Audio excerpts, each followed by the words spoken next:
तक्रारदार यांचे 31 तुरीचे पोते पाकिटे प्रत्येकी 50 ग्रॅम खराब असल्याचे सांगून त्याची चाळणी करून वखार महामंडळ अक्कलकोट येथे पाठवण्यासाठी तक्रारदार यांना आरोपी क्रमांक 1 राजशेखर श्रीमंत मुळे वय 64 पद लेखापाल कृषी उत्पन्न बाजार समिती अक्कलकोट सोलापूर, आरोपी क्रमांक 2 विनायक अंबादास जाधव वय 35 कंत्राटी कर्मचारी कृषी उत्पन्न बाजार समिती अक्कलकोट यांनी 2500 रुपये लाचेची मागणी केली होती। त्यावरून तक्रारदार यांनी लेखी तक्रार लाचलुचपत प्रतिबंधक विभाग सोलापूर येथे दिली असता लाचलुचपत प्रतिबंधक विभाग सोलापूर यांच्याकडून लाचेचा सापळा लावण्यात आला होता। त्यावर वर नमूद दोन्ही आरोपींना लाच स्वीकारल्यावर पकडण्यात आले होते। यावरून आरोपी राजशेखर मुळे वय 64 पद लेखापाल कृषी उत्पन्न बाजार समिती अक्कलकोट सोलापूर व विनायक अंबादास जाधव वय 35 कंत्राटी कर्मचारी कृषी उत्पन्न बाजार समिती अक्कलकोट सोलापूर यांच्या विरुद्ध अक्कलकोट उत्तर पोलीस ठाणे सोलापूर ग्रामीण येथे भ्रष्टाचार प्रतिबंधक कायदा कलम 7-12-13-1 13-2 अन्वये गुन्हा दाखल करण्यात आला। गुन्ह्याचा तपास तत्कालीन पोलीस निरीक्षक वैभव मारकड लाचलुचपत प्रतिबंधक विभाग सोलापूर यांनी करून नमूद दोन्ही आरोपींविरुद्ध विशेष न्यायालय सोलापूर येथे दोषारोप पत्र दाखल केले होते। सदर केसची दिनांक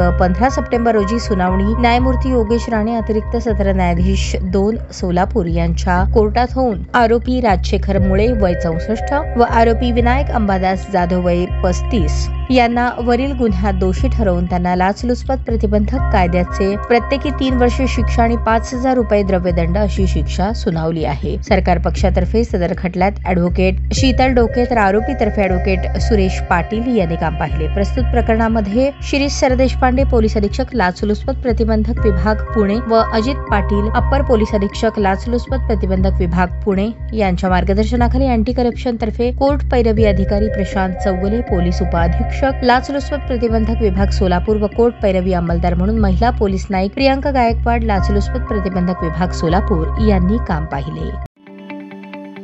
ताज्या बातम्या पाहण्यासाठी प्राईम महाराष्ट्र न्यूज चॅनलला सबस्क्राईब करा।